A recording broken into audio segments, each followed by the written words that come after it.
Dr. Carson, this election is unlike anything we've ever seen before.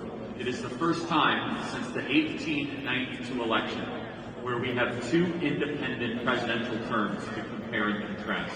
In 1892, it was Grover Cleveland v. Benjamin Harrison. Grover Cleveland served as president, and then Benjamin Harrison became president. Then people were able to compare both presidencies, and then they went back to Grover Cleveland. Donald Trump hopes to be the first president since Grover Cleveland, and only one of two presidents in our history to serve two non-consecutive terms. Can you compare and contrast, or tell the audience how they should compare and contrast the 4 years of Trump and the 4 years of Joe Biden? Well, you should ask yourself, do you have more money to spend when you go to the store? Do you have more money to spend when you go to buy gas for your car? Think about that. Do you feel safer walking down the street? You know, are you concerned about what's going on at the border? You know, think about all these people who are coming into our country. You know, the 8 people from Tajikistan who were just found who had ISIS connections. Those are the ones that we know about. What about the ones that we don't know about? And if the terrorists aren't coming into our country and planning something terrible, then they're not very good terrorists. So, I mean, we have a lot to be concerned about, but we have an ace in the hole. God. We got God.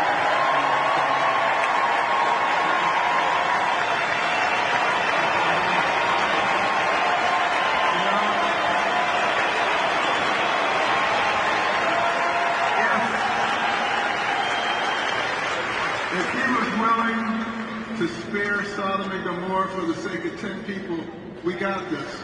Okay, but we have to do our part. That's the part. We have to do our part. So, Dr. Carson, I'm so glad you brought that up. And this is an audience that loves the Lord and wants to honor God and honor country. What do you have to say, 2 parts, the first part of the question I'll ask, to Christians who say, I think God is done with this country. I think that our worst days are ahead. How would you respond to that? I would respond to that by saying, God so loved the world that he gave his only begotten Son.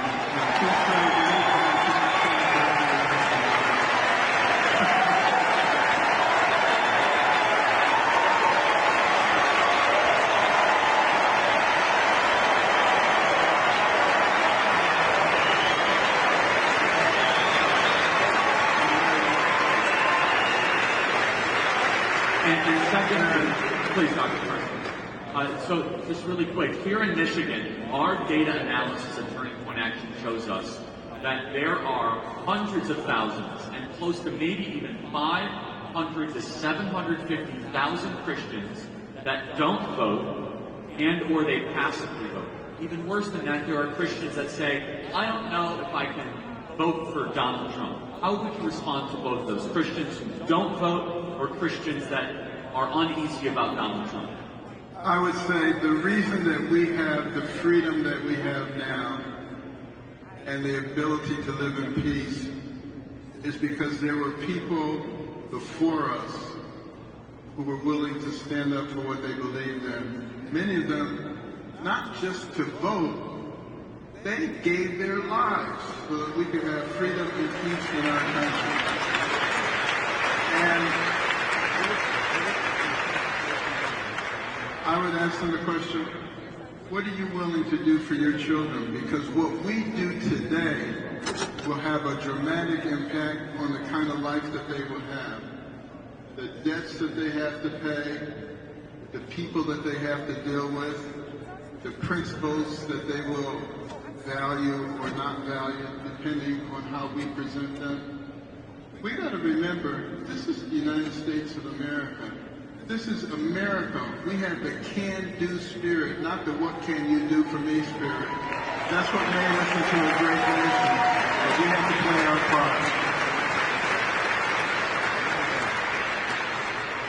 There are so many different forces at play here in this election. We need to have the grassroots turn out in record numbers and do the work. Register new voters. Find low-propensity voters. You might say, what is a low-propensity voter? A low-propensity voter is your Uncle Frank, who complains all the time that grocery prices are too high, that crime is going up, that the country is not what it used to be, but he doesn't vote. That is a low propensity voter. Raise your hand if you know somebody like that in your life. Every person raising your hand, you got to go find that Uncle Frank, register them to vote, and tell them it is their duty to go vote for Donald Trump, or I never want to hear your complaining ever again. Dr. Carson, how do we best identify, register, find those low propensity voters? This election will be determined by whether or not we are able to translate the concern that the everyday American has for the direction of the country into ballots and votes. All we have to do is get people to open their eyes and look and see what's going on. Just like with Benjamin Harrison and Grover Cleveland, it's the same situation. We're fortunate in the sense that we've had these two administrations juxtaposed right next to each other. You don't have to remember back 20 years or 30 years ago. You just have to remember 3 or 4 years ago to see what was going on and what's going on now. And we're going to continue down this downward spiral unless we change it. And like I said, our founders gave us the ability to change it, but we have to take advantage of that. That is really the key right now. It is all in our hands. We have to talk about it. Don't shy away from those conversations at the dinner table and in your neighborhoods. Go out there and proclaim the gospel of freedom in this country.